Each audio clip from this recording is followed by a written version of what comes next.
comercio, se habla de la propiedad privada, del Estado de Derecho, de la economía de libre mercado. Se habla de principios y funciones de la libertad en todos los ámbitos de la vida nacional. Aquí se habla libertad.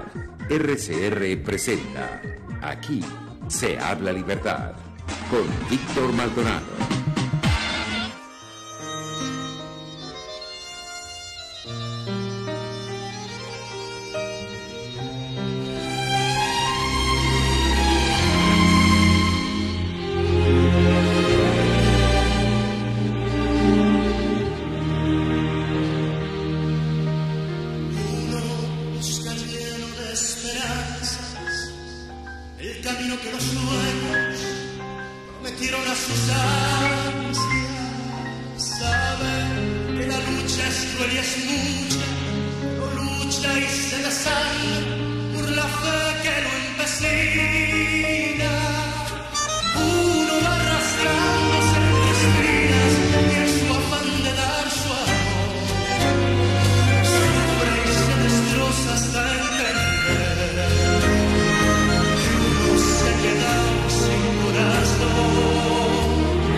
Escuchando uno con Luis Miguel.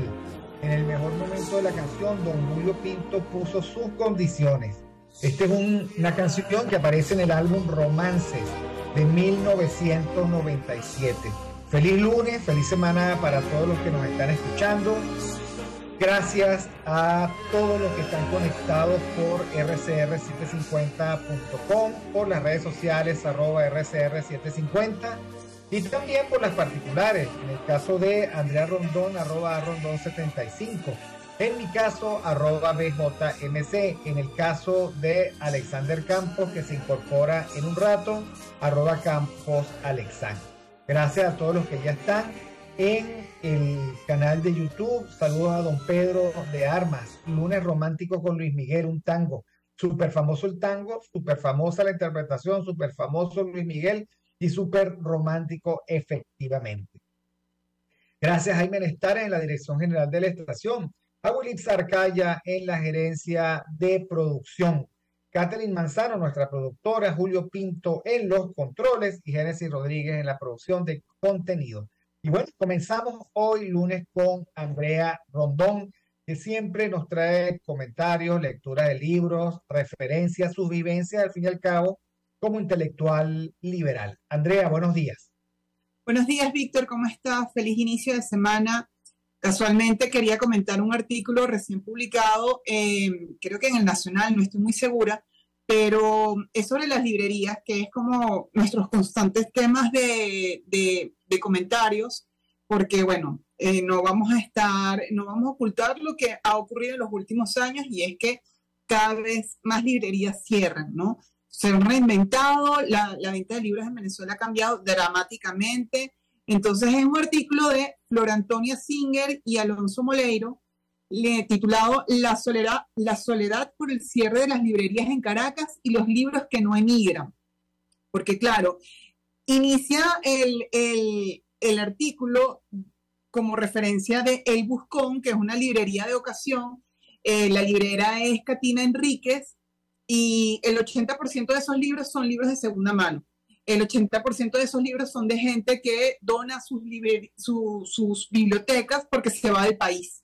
Entonces, estamos entre la diáspora, pero los libros que se quedan y que lamentablemente no tienen hogar, si tienen dolientes, no tienen un hogar, y lo reciben principalmente librerías como, es única en su tipo, o muy particular. La Pulpería del Libro es otro ejemplo, que reciben libros de segunda mano y los venden. Por eso es que ella comenta, bueno, yo no me he visto tan afectada en estos 19 años de trabajo constante e ininterrumpido en Trasnoche Cultural, es donde ella está ubicada con El Buscón. No me he visto tan afectada como otras librerías que dependían de la importación de libros y también de las editoriales aquí en Venezuela, que el negocio fue próspero, incluso en años como el 2006 le ganamos a un mercado tan competitivo como Colombia, pero a partir del año 2013, 2014, como en otros rubros, empezamos a sentir los efectos de las medidas de control de cambio y control de precios que se establecieron a partir del año 2003. Es lo que hemos hablado. Andrea, y también el gobierno decidió colocarle aranceles a los libros. Sí. O sea, el gobierno decidió cobrarle impuestos a los libros. A mí me parece una soberana estupidez, pero una magnífica estrategia de dominación. Con eso empezó la crisis de las librerías, porque por supuesto los libros comenzaron a ser demasiado caros y muy poco competitivo el negocio de los libros. Pero por otra parte, yo quiero que tú consideres también la variación de las formas de consumir cultura. En este caso, consumir libros, tienen las grandes librerías digitales, todo el mundo se ha digitalizado en la medida de lo posible, son mucho más baratos, tienen más rápido acceso, y bueno, hay una generación, Andrea, que ya no lee libros. No es una generación que lee desde su celular o desde su tablet o desde su computadora, ¿no? Sí, claro, y eso te lo van a decir cada vez que yo siempre denuncio el tema de la extinción o la afectación de las librerías, el cierre de las librerías, siempre me dicen, no, bueno, es el tema tecnológico, no, bueno, el libro digital está sustituyendo el libro físico, pero en Venezuela hay que recordar esto. En otros países no hay una competencia entre el libro digital y el libro físico. Es una cuestión de elección del lector que va a escoger, el digital o el físico. En Venezuela prácticamente ya no nos están dejando elección por la destrucción de las librerías, por la destrucción de los espacios de civilidad que nosotros constantemente estamos tratando de rescatar. Porque donde hay civilidad hay posibilidades de construir país y rescatar país y resistir a lo que nos está pasando. Cuando destruyen esos espacios, lamentablemente nos están quitando también la posibilidad de elegir. Y ya esto que tú estás planteando no es que las nuevas generaciones están escogiendo, realmente están escogiendo o por el tema de precios, o por el tema de la imposibilidad de editar, o por el tema, en algún momento Cadivi o en la administración cambiaria puso tantas trabas para la adquisición del papel que murió la prensa escrita y murieron las editoriales aquí. Entonces hay que estar consciente que cuando estas nuevas generaciones están escogiendo un libro digital en Venezuela, ¿qué es lo que hay detrás? ¿Es una verdadera elección o es el resultado mayormente, porque no digo que no, que las nuevas generaciones están adoptando las nuevas tecnologías, pero si detrás de esa elección hay mayormente, principalmente es el impacto de estas medidas que están desde el año 2003. Y no lo veíamos porque esas medidas no tienen un impacto inmediato. Siempre hemos hablado que el efecto, digamos, de engaño de los controles, del control de cambio, del control de precios y de ciertas medidas de destrucción de la propiedad es que los efectos no se ven en el inmediato. Los venimos empezando a ver a 10 años después o incluso un poco después. La hiperinflación, ¿cuándo se desató formalmente? En el año 2017. Otros son menos conservadores con esta apreciación, pero digamos, los efectos nocivos de este tipo de medidas es que no se ven en lo inmediato, sino se empiezan a ver con el tiempo y ya cuando es relativamente irreversible o es más difícil revertir los efectos de esas medidas. Entonces, hay que tener cuidado con ese tipo de lecturas y cada vez que me dicen... Bueno, porque también el artículo trae otra cosa interesante y dice, aquí desde hace más de 5 años no hay una feria de libros decente. La feria de Chacao... Bueno, el profesor Eric del Búfalo acaba de publicar su presencia y su optimismo con la feria del libro de Valencia, ¿no? Bueno, son de las pocas, las ferias de provincia que tenía poca referencia. Había escuchado la de Margarita poco después de 2017, que con el 2017 murieron las ferias que se hacían por la alcaldía de Baruta, por la alcaldía de Chacao y por la alcaldía de Sucre, por lo menos aquí en lo que yo tengo memoria de Caracas. Andrea, lo que pasa, digamos, para abundar en tu percepción, yo caí en cuenta este fin de semana que nosotros también tenemos un retraso de la salida de la pandemia.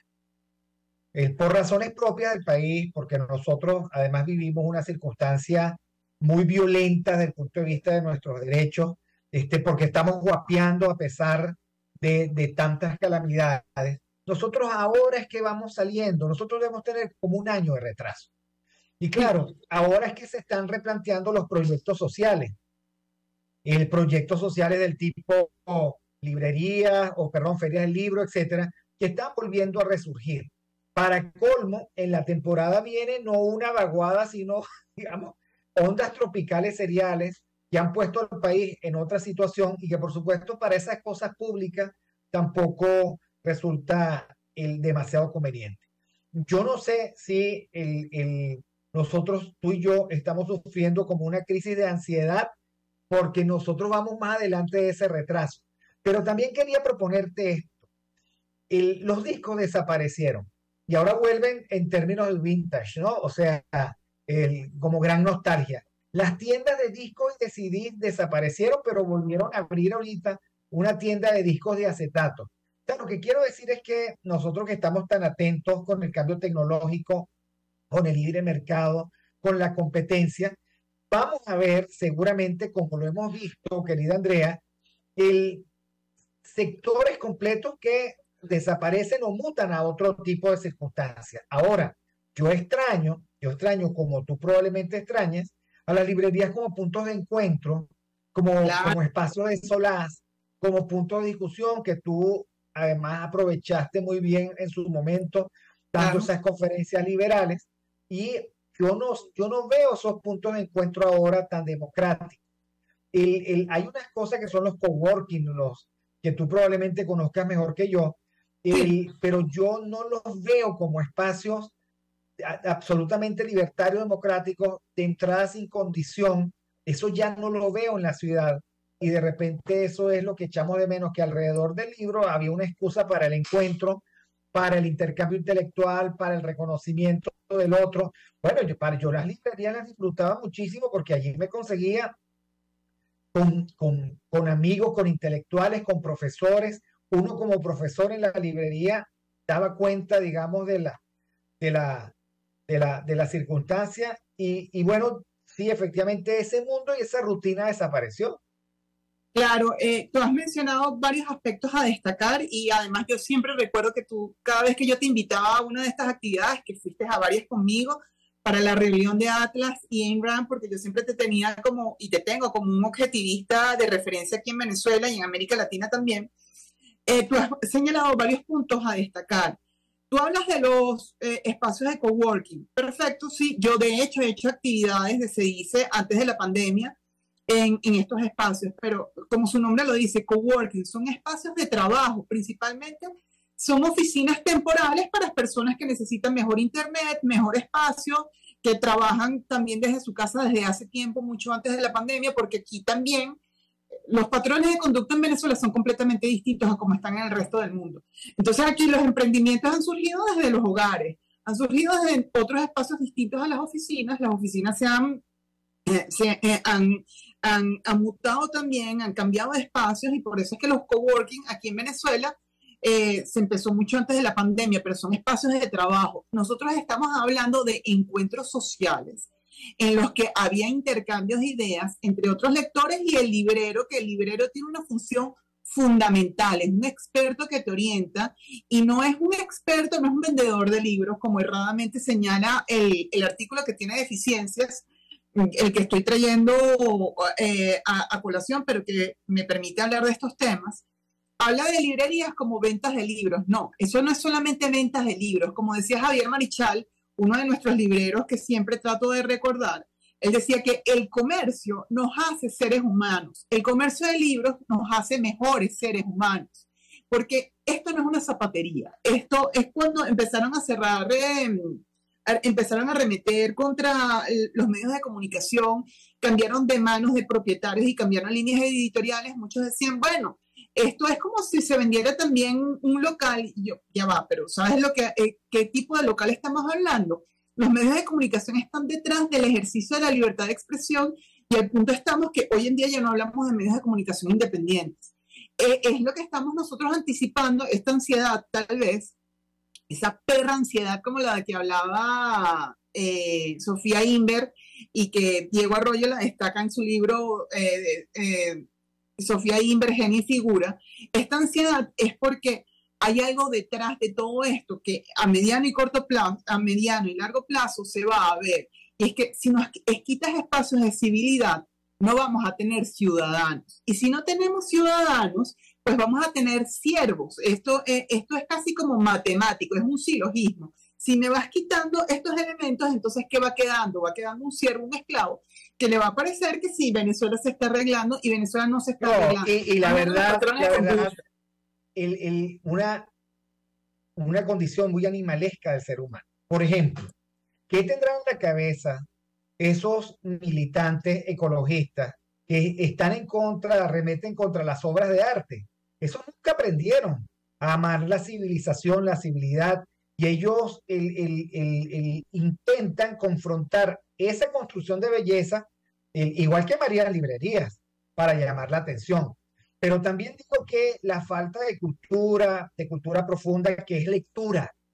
O sea, la cultura no se inyecta, se lee, se aprende, ¿ok? Se incorpora. Bueno, es la misma que uno ve en los fanatismos de la agenda de género y la agenda globalista. Porque cuando uno rasguña eso, querida Andrea, allí no solo que no hay conocimiento, sino que van en contra del conocimiento. Lo decía yo el sábado en mi clase en la universidad. El problema es que detrás de eso no hay teoría, hay sensaciones, hay ganas, probablemente militancia, hay complejos, hay ansiedades, pero no hay teoría. Y tú no puedes construir civilización racional como la de Occidente si tú primero no te llenas de conocimiento y preguntas si esto es factible o no es factible. Lo único que le falta es querer volar y se van a llevar cada uno de ellos un platanazo contra el suelo, porque es que aunque ellos no lo conozcan, la ley de la gravedad existe. Sí, no, estamos hablando en líneas generales de que se están interrumpiendo los procesos humanos de evolución, que al fin y al cabo es lo que está detrás de todo esto. Y cuando sí, tú hablas del tema de esta agenda ecológica, ellos han incorporado, no han integrado, no, de una forma automática e inconsciente el discurso a favor del ambiente, denunciar el cambio climático y no se dan cuenta que al fin y al cabo, bueno, si estás hablando a favor del ambiente, es porque estás procurando una mejor calidad de vida para el ser humano. Dentro de esa calidad de vida también está la cultura, y es de lo que estamos hablando también cuando hablamos de las librerías en general. Es que a mí me da mucha risa, Andrea, porque los tipos se pegan con productos industriales. Porque sí, esa pega no es la vieja pega de los muchachos, ¿te acuerdas? Que se hacía con maicena. Sí, es contradictorio el discurso con la acción, totalmente. Pero es porque lo que estamos hablando, no hay una conciencia de lo que tú estás haciendo. ¿Y quién es el que está consciente? Es el ciudadano. Y eso no es de la noche a la mañana, es un proceso de aprendizaje evolutivo. En la medida en que tú vayas eliminando también esos espacios de civilidad, museos, galerías, nosotros estamos hablando en este momento de librerías, pero hay muchos más, las plazas, la calle, en general. Cuando vas eliminando esos espacios de civilidad, vas eliminando también espacios de formación del ciudadano, que se va formando. Hay una cosa adicional, Andrea, porque una cosa son los espacios de civilidad y otros son los espacios que se prestan al espectáculo. Y te lo propongo como una diferencia porque tú eres conocedora de ambos espacios, de los espacios de civilidad y de los espacios de espectáculos que yo quiero proponer, que son, bueno, una parroquia que se abre a la visita de los otros, que por supuesto recibe a la gente con mucha amabilidad, porque bueno, por supuesto, eso es el negocio, es el negocio del mutuo reconocimiento, que por cierto, no quiero que se vea como una expresión negativa, pero ese no son necesariamente espacios de civilidad, esos son visitas. O sea, sí. Tú puedes visitar el Calvario y decir, ay, el Calvario es muy lindo, pero no son espacios de civilidad. Porque para tener espacios de civilidad son ingredientes adicionales, es estilo, es personalidad, es individualidad. Por ejemplo, creo que yo he hablado en otras oportunidades de Casa 22 no aquí en este espacio, sino en mi columna del Nacional, y yo he hecho actividades con ellos desde Se Dice Libertad. no solamente es una experiencia de un restaurante, de un gastrobar, sino es cultura, mostrar a los artistas plásticos del momento, ofrecer espacios para compartir. Es que es ir más allá de simple y llanamente un lugar de entretenimiento, que eso es válido, y hay que tener conciencia de que también lo necesitamos. No todo es ideas, no todo es intelectualidad, uno es un ser integral, pero va un paso más allá de ser un simple espacio de visita cuando hay una conciencia de lo que tú quieras transmitir, del ADN que quieres exponer. Y, por ejemplo, esta gente se ha transformado casi como en promotores culturales de Latillo, empezando por un simple restaurante a algo mucho más allá. Pero ¿y cómo llegaron ese más allá? Porque ellos tienen un proyecto de vida muy claro y preciso. No es solamente montar un restaurante, es montar un restaurante con una experiencia dentro de un pueblo con ciertas características y que nos hace ciudadanos, nos hace atillanos, nos hace vecinos, nos hace crear un sentido de pertenencia. Al final, eso es de lo que estoy hablando. Pertenencia para el que está aquí y el que se fue, porque el que se fue le duele no haber, o uno espera, en la mayoría de los casos, le duele no estar aquí, pero al mismo tiempo se está integrando en otro país. Es tener esa riqueza de experiencias y de emociones y que solamente un ser humano puede tener. En cambio, si tú vas restando estas posibilidades, si tú vas eliminando estos espacios que te van creando pertenencia, vamos a tener seres humanos sin responsabilidades, sin deberes, y que el día de mañana, cuando se empiecen a destruir aún más las bases de este país, no les va a doler. Entonces, lo que nosotros... Ahora, Andrea, yo soy más viejo que tú. Eso se nota, además. Ni siquiera habría que decirlo. Y cuando yo era niño, Andrea, por Katia, iba un autobús que era Bibliobús. Yo no tengo cómo recordar cuál era la institución que estaba detrás, pero yo fui consumidor de eso. Además estaba el círculo de lectores, que era un mecanismo donde te entregaban libros, tú los escogías en una... O sea, había muchas formas, pero el libro llegaba a tu casa. Sí, claro. Préstamo, adquisición, además por partes, etcétera. Luego, en todos los países del mundo hay bibliotecas. Yo no tengo ni la más remota idea de cómo están las bibliotecas en Caracas y cuál es su nivel de uso. ¿Ok? Tampoco tengo idea de que en los colegios privados haya bibliotecas y se estimule el uso. ¿Ok? El uso con confianza. Puede ser que sí, puede ser que no. Pero todos esos espacios, en el momento del declive de las librerías, deberían ser rescatados como alternativas temporales. De tal manera de que desde allí se empiecen a generar el interés por la lectura. Que yo te digo, está absolutamente perdida en los jóvenes. Tú sabes que yo soy padre de 2 hijos. Ellos consumen mucha cultura, pero no leen. O sea, no leen en los niveles en que yo quisiera que leyeran. Claro. Tal vez el mayor algo más que el menor. Eso no significa que no consuman cultura, pero yo creo que el enfrentarse al libro es un desafío que todavía muchos no han pasado completamente, y que creo que eso es lo que hay que llamar la atención. Creo que el artículo dice que habían unas 700 librerías, poco más, poco menos, y que quedan 44.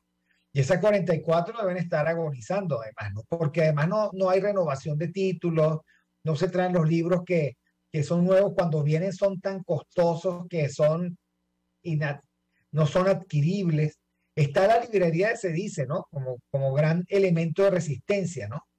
Está la librería de Sedice, que sigue trayendo títulos relativamente nuevos en materia liberal, y si quieren ir más allá de la materia liberal, yo siempre voy a recomendar, en cuanto a novedades, porque hacen un esfuerzo sobrehumano en este año, porque tiene un año de fundación esta iniciativa, es Librería Insomnia, que su librero es Jesús Santana. Cuando yo digo librero, la gente tiene que tener conciencia, no es vendedor de libros, es un curador que escoge los libros que van a llegar a esa librería, y es un experto, muestra su gusto, muestra su personalidad, muestra su pasión por lo que está haciendo, porque bueno, además también vamos a... Y es fácil estacionar para llegar a la Insomnia.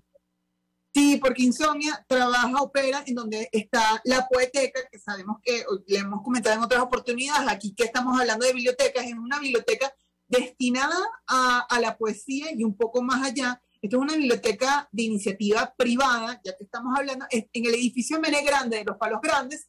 Tú te estacionas y ahí subes al piso 1, creo, y te vas a conseguir con la Poeteca, que tiene una biblioteca destinada y atendida por Ricardo Ramírez Requena, escritor y profesor de letras de la Universidad Central de Venezuela. Claro. Otro librero más, porque él venía de estar con Catina en el Buscón y también de estar en Alejandría también de trasnocho. Es decir, recursos humanos todavía tenemos, espacios todavía tenemos. Y Javier Marichal, que hasta hace poco fue librero de Alejandría, que está en liquidación en Trasnocho, en Paseo de las Mercedes, él dice, vamos a cuidar lo que está vivo, todavía lo que existe, y estos son espacios que dan para eso. Y cuando tú muestras tu preocupación porque mis hijos no están leyendo, por ejemplo, es porque, claro, si cada vez vas restando espacios donde puedan ver y procurar libros, me imagino el trabajo de un padre es titánico para lograr que lean. Te cuento que yo tengo algo así como 15 metros cúbicos de libros en la casa. Libros no le faltan, pero le falta voluntad, porque es que la tendencia no es a leer, los chamos están en otra cosa, ¿ok? Sí, pero sí. Sí, efectivamente, y con esto vamos a tener mi querido amigo Antonio Cova, a quien yo todavía le profeso tanta devoción a pesar de tanto tiempo ya que no está con nosotros. Él llegaba a la casa y no dejaba de pasar por mi biblioteca. Yo tengo dos bibliotecas, dos espacios de biblioteca, por la biblioteca del piso de abajo, porque la otra está en el piso de arriba y es como más íntimo el tema del acceso, ¿no? Aunque él puede llegar a donde él quisiera realmente. Y la segunda cosa que me decía es, profesor, cuando yo veo una casa sin biblioteca, ya con eso calibro a la gente que está allí. ¿Ok? O sea, y la verdad que yo no me puedo imaginar una casa sin biblioteca, pero las habrá, pues, ¿no? O sea, habrá casas donde no hay libros. Y eso efectivamente nos coloca a nosotros en un desafío, porque si no lees, no consumes cultura, si no consumes cultura, no logras ser ciudadano. Y bueno, ya vamos con Alexander Campos en un ratico, ¿no? Este es un tema que hay que ver también en los sectores populares. Porque yo creo que una de las grandes cosas que podríamos hacer sería rescatar los bibliobús para llevar a los sectores populares, para que los niños tengan acceso a los libros, para que esa no sea la razón por la cual la escuela se vea como de segunda o de tercera. Tantas cosas que se pueden hacer todavía en el país. Ese es un tema que bien podría implementarse. Bueno, mi querida Andrea, como siempre, muchísimas gracias por este lunes tan maravilloso, en el que tú nos llevas a temas así también importantes y a compartir tu experiencia. Y bueno, muchísimas gracias, nos vemos el próximo lunes y mientras tanto nosotros vamos al corte y ya regresamos con Alexander Campos en las crónicas del Desmadre Nacional. Cuídense, Alexander, cuídense.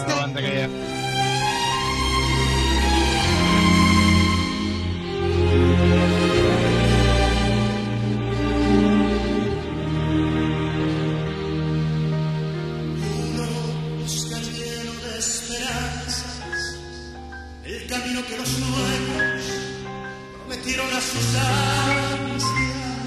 Saben que la lucha es cruel y es mucha, no lucha y se desangra por la fe que lo empecina. Uno va arrastrándose entre espinas y en su afán de dar su amor sufre y se destroza hasta entender.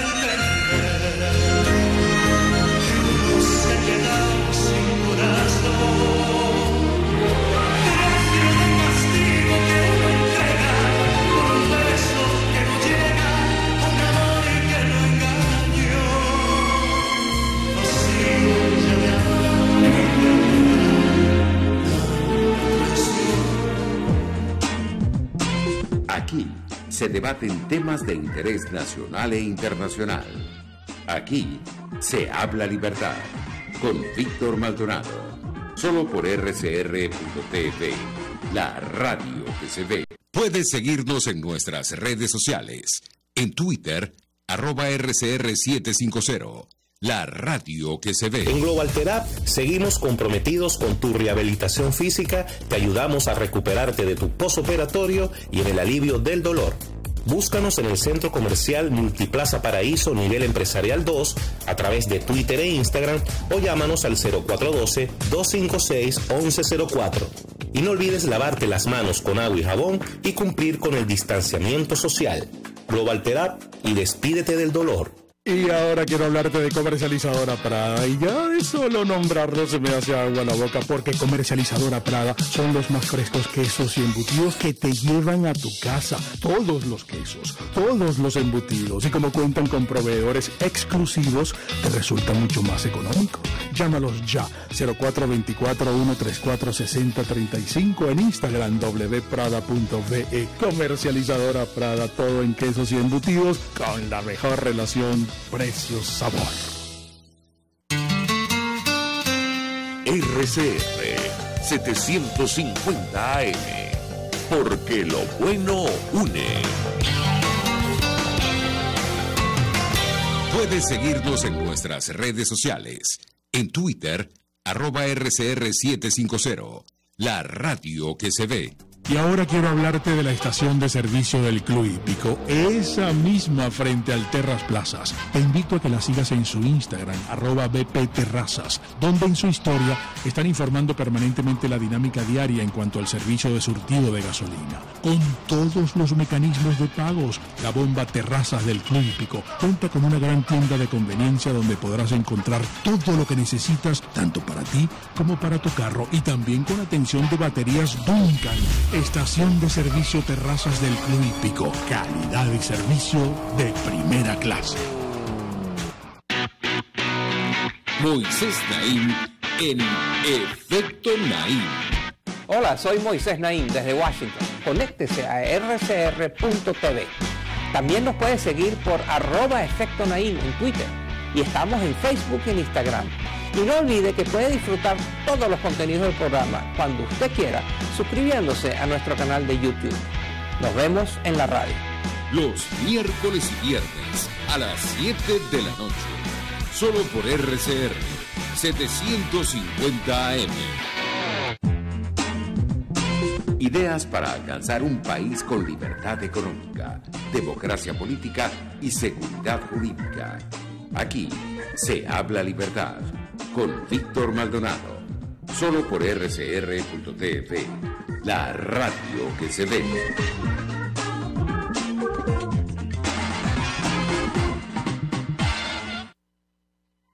Bueno, continuamos con Aquí se habla libertad, 7 de noviembre del año 2022, San Ernesto Abad del siglo XI, es el santo del día de hoy. Y estamos con el profesor Alexander Campos. Y voy a comenzar por donde terminamos con Andrea. Profesor, ¿cómo hacen los sectores populares para tener acceso a cultura, a libros,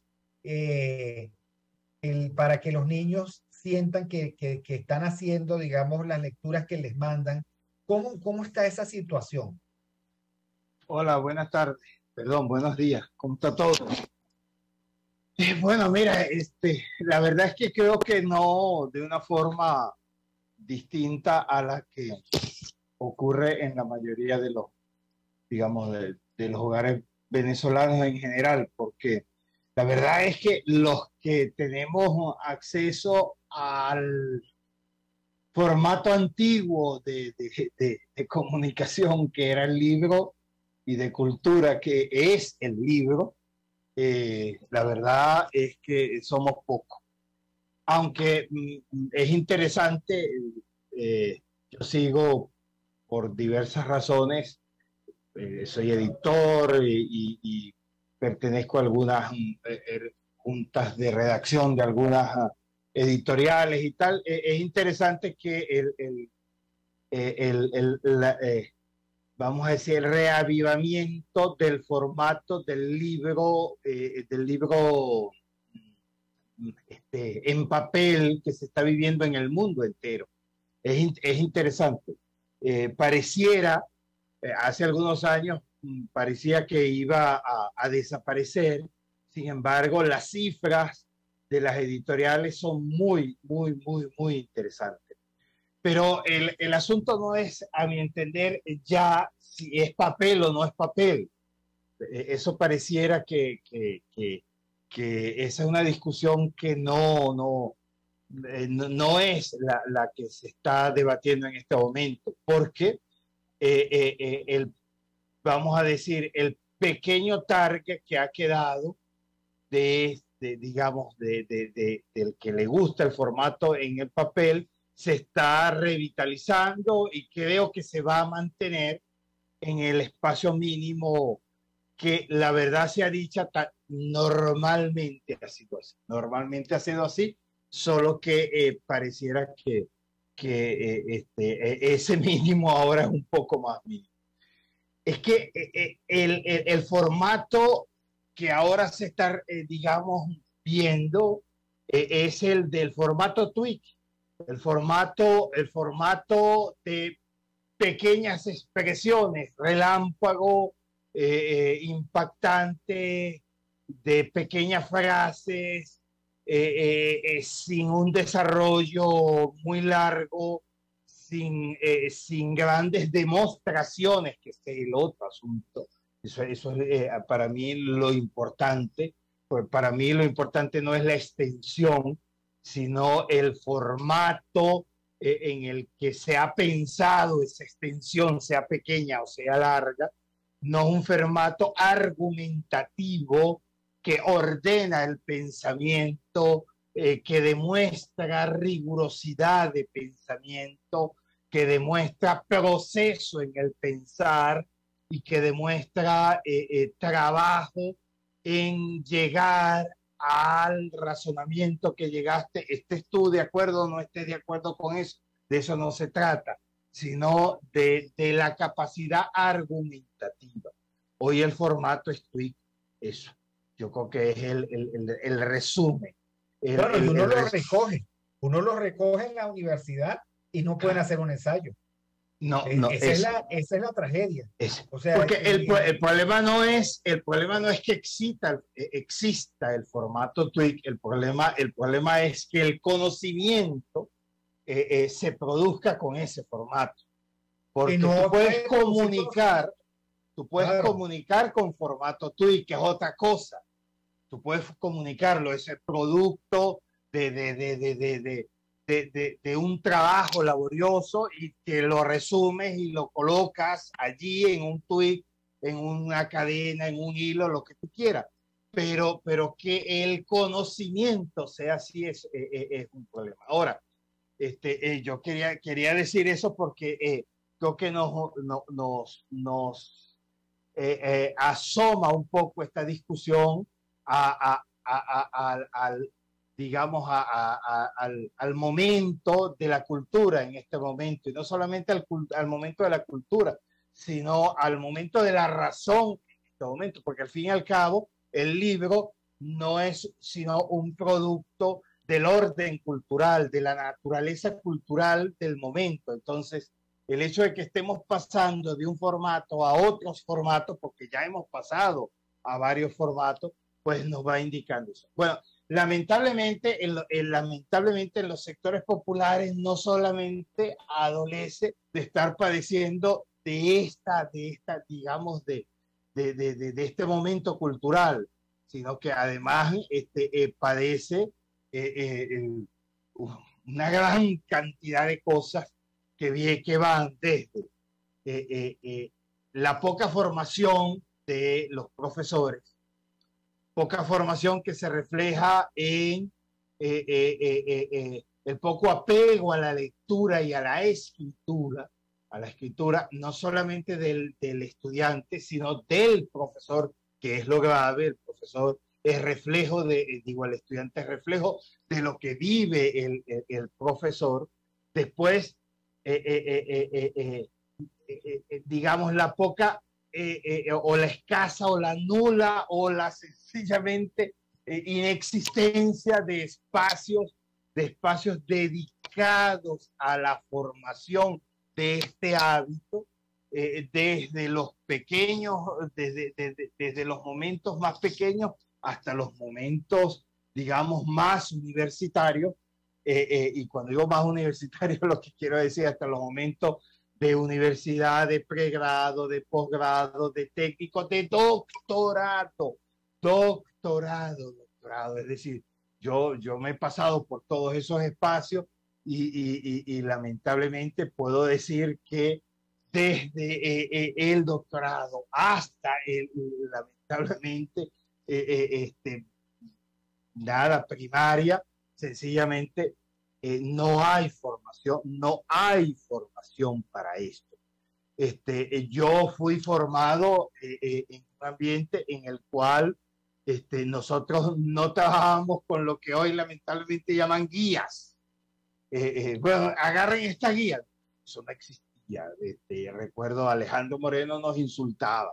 Yo no doy guía. Y nos insultaba, literalmente nos insultaba. Tú le hablabas algo de guía y eso. Nosotros tampoco nos formamos en los libros, con los libros de manuales. Eso no existía en nuestra universidad, ni siquiera en nuestro bachillerato. No existía. Nosotros íbamos directo al autor. Si yo tenía que estudiar Kant, yo lo tenía que estudiar, yo tenía que estudiarlo en su texto, con sus libros completo, tampoco eso. No, léase la introducción, léase un capítulo. No, eso era una aberración. A nosotros teníamos que leerlo. Es que todo viene junto, Alexander. Yo, por ejemplo, he sido profesor de materias anuales. Anuales, claro. Con bastante comodidad. Claro. He sido profesor de materias semestrales. Con algo de comodidad.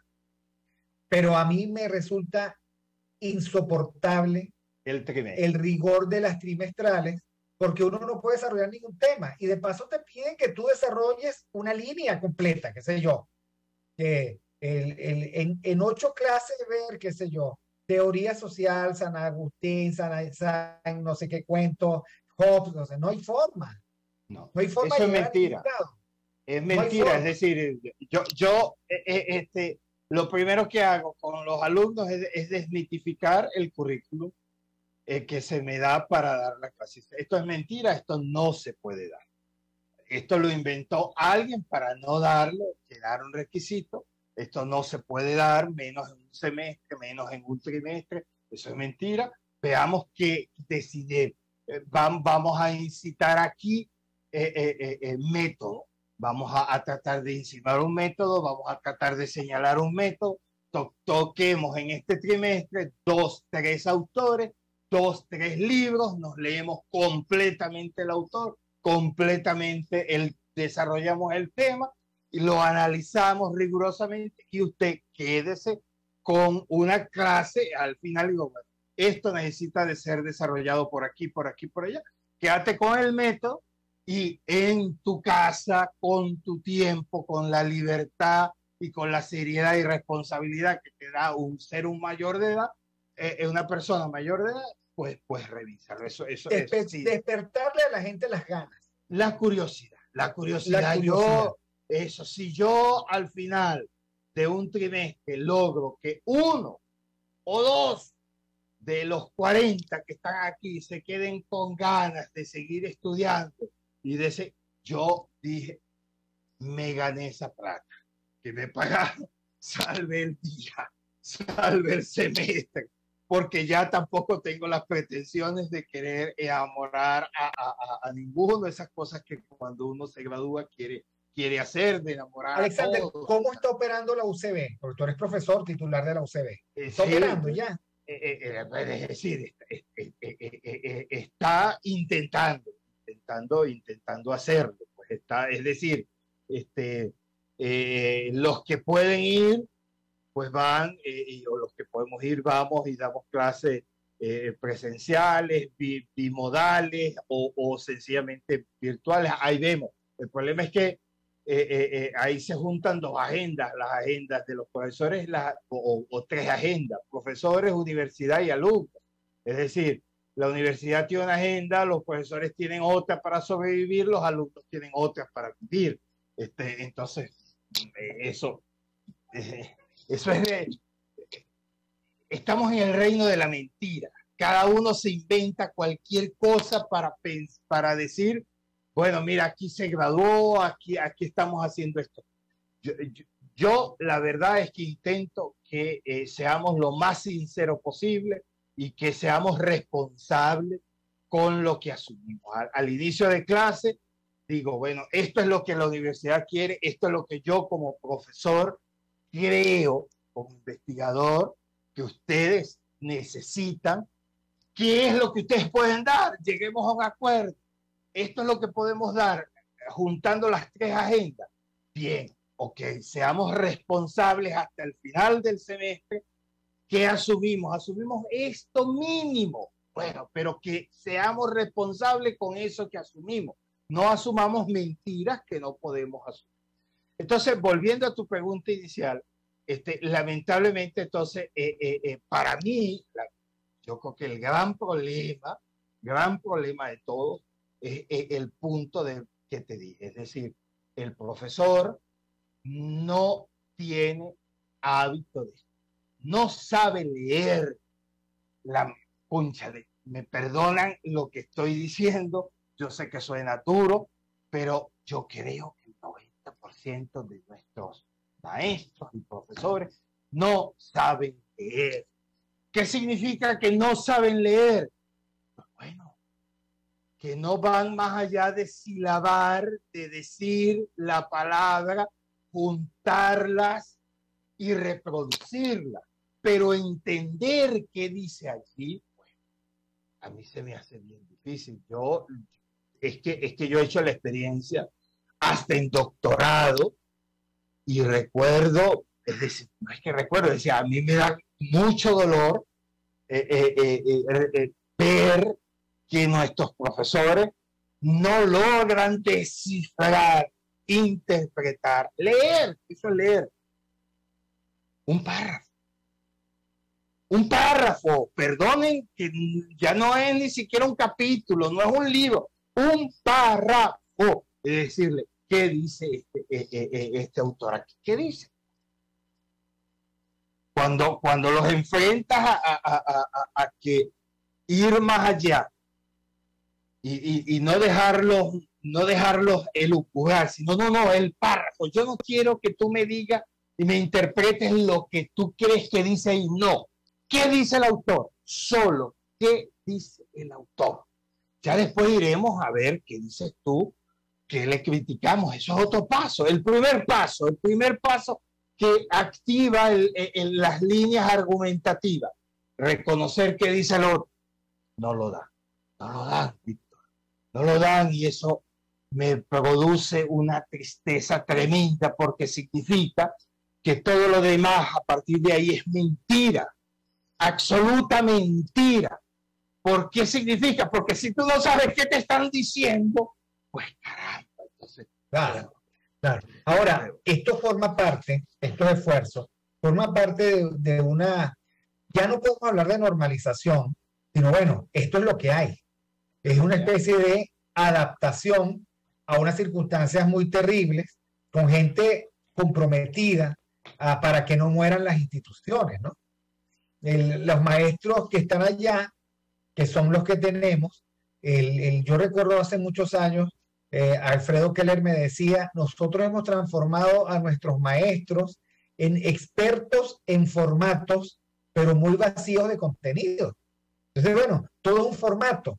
Y de verdad que los acoquillan, ¿no? De formato, todas esas exigencias, llene este programa, plantee los objetivos ahora, diga cuáles son las competencias que usted quiere estimular, etcétera. Y bueno, ¿en qué momento le dan al contenido? Ese es parte del problema. Entonces se ha burocratizado la labor de enseñar muchísimo y para corto no se les paga. Un profesor tiene incapacidad económica, o sea, objetiva de comprarse un libro. Sí, en la universidad le pagan, qué sé yo, por un trimestre. No voy a decir, porque es que varía de un lado a otro, ¿no? Y sucede que un libro te cuesta $70, no, $40, $30, y una fotocopia, ya ni sé cuánto cuesta una fotocopia, pero para ir a las guías, ¿no? En el barrio, $2 cada copia. Caramba, eso es 25 céntimos de dólar, más o menos, ¿no? ¿Cómo hace una persona para eso, un niño, para eso? Es decir, es una total idiotez. Cuando vamos a ser sinceros, si lo que tú quieres fomentar es la lectura, yo no estoy de acuerdo, lo que tú quieras, es decir, yo vivo con el formato de papel, para mí es, pero si tú lo que quieres formar es lectura, pues bueno, una tablet con formato para leer, pues evidentemente con todos los copyright aprobados, no me voy a meter a este asunto legal que es delicado, pero sí, que se pueda leer. Eso, bueno, caramba, pero, por ejemplo, el Estado venezolano es dueño de la biblioteca Ayacucho. No digo el gobierno venezolano, el Estado venezolano. ¿Ok? Y allí no tendría problemas porque allí hay grandes obras. En Uruguay hay una biblioteca virtual patrocinada por el Estado uruguayo, en donde te colocan grandes obras. Pero que los niños no tengan acceso a Doña Bárbara, qué sé yo, a Romeo y Julieta, a El Quijote, por decir algo, es trágico, no tiene sentido. Y yo creo que ahí hay un nicho de oportunidad, no sé. Yo pensaba en el bibliobús de mi época de niño, ¿no? En Campia. Eso puede ser. Un sentido de responsabilidad. O sea, yo sabía que debía leerlo y devolverlo. ¿Ok? Si usted quiere, yo creo que usted quiere ser revolucionario, si usted quiere causar aquí, en este país, una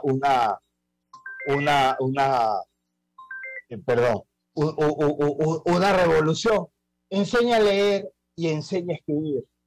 Y enseña a sumar y multiplicar las tablas, las operaciones básicas de matemáticas, y basta. A partir de allí usted verá que usted no necesita influencer, usted no necesita community manager, usted no necesita grandes cosas, usted ya tiene ahí la base. Pero al propósito, este régimen se ha empeñado en embrutecer a nuestros muchachos, en todos los sentidos. Embrutecerse, empeñado en eso, y tiene una campaña ya ni siquiera para convertirlos en analfabetas, perdonen la expresión, sino para embrutecer. ¿Qué significa embrutecer? No para que no sepan leer, sino que para que lean de la forma más estúpida posible que puedan leer. Es decir, ¿cómo es esa forma? Haciéndole creer que sabe leer cuando no sabe leer. Esa es la forma que tienen precisamente las dictaduras de enseñar a leer, de la forma mecánica, no la forma creativa, no la forma en la cual se interactúa con el autor, se goza con cada expresión, con cada palabra, se camina con él, se avanza con él. No, esa forma no les interesa. A ellos les interesa la forma silábica, la forma básica, la forma mecánica, esa forma en la cual no hay interacción con el que lee. Esa es la forma que ellos no les interesa que uno se imagine algo diferente.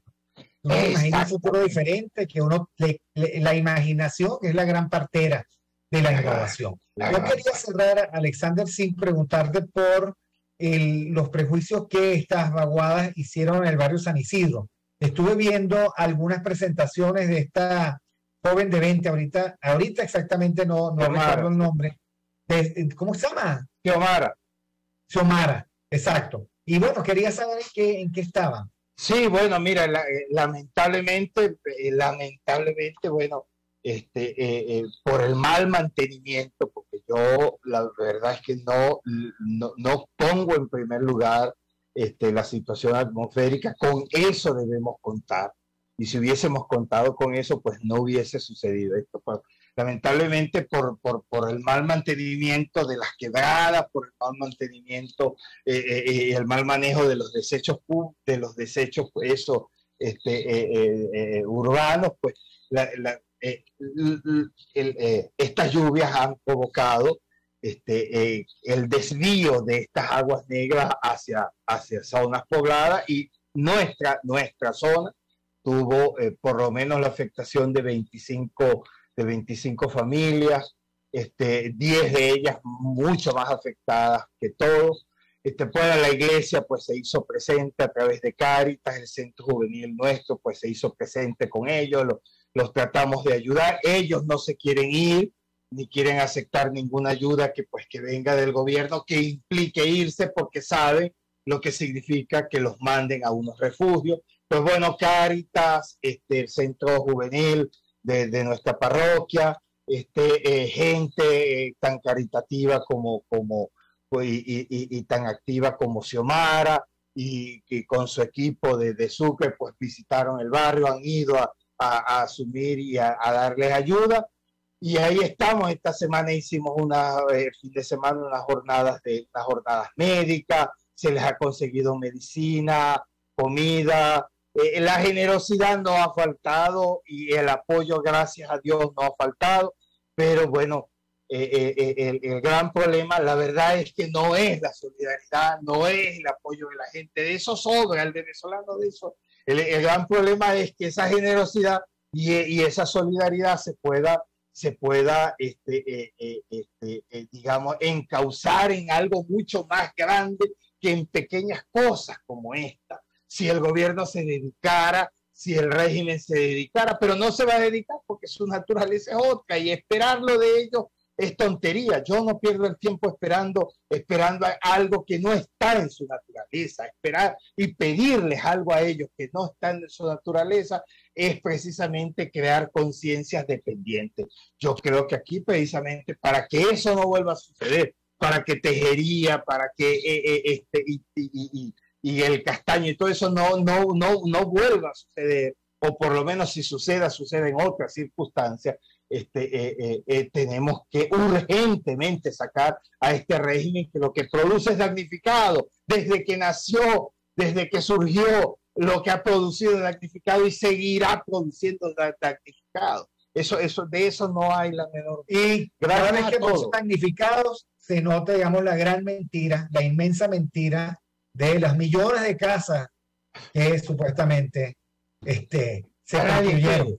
Ya ni siquiera se anotan en esos proyectos. Le huye cuando vienen a hacer, la gente le huye cuando vienen a hacer esos censos se van de la zona hasta que les avisa, mira, ya se fueron. ¿Por qué? Porque no quiere estar, que los manden a morirse de hambre en un techo, pero allá, y que además no se sabe cuándo se va a caer.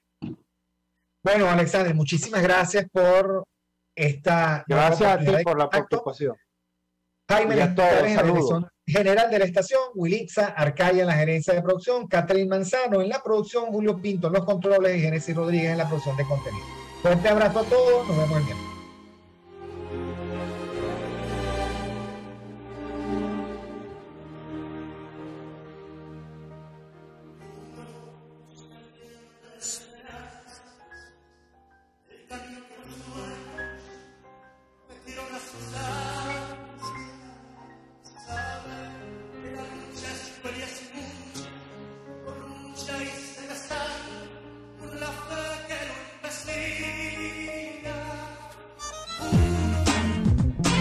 RCR presentó Aquí se habla libertad con Víctor Maldonado, solo por rcr.tv, en Twitter y Periscope, @RCR750, la radio que se ve.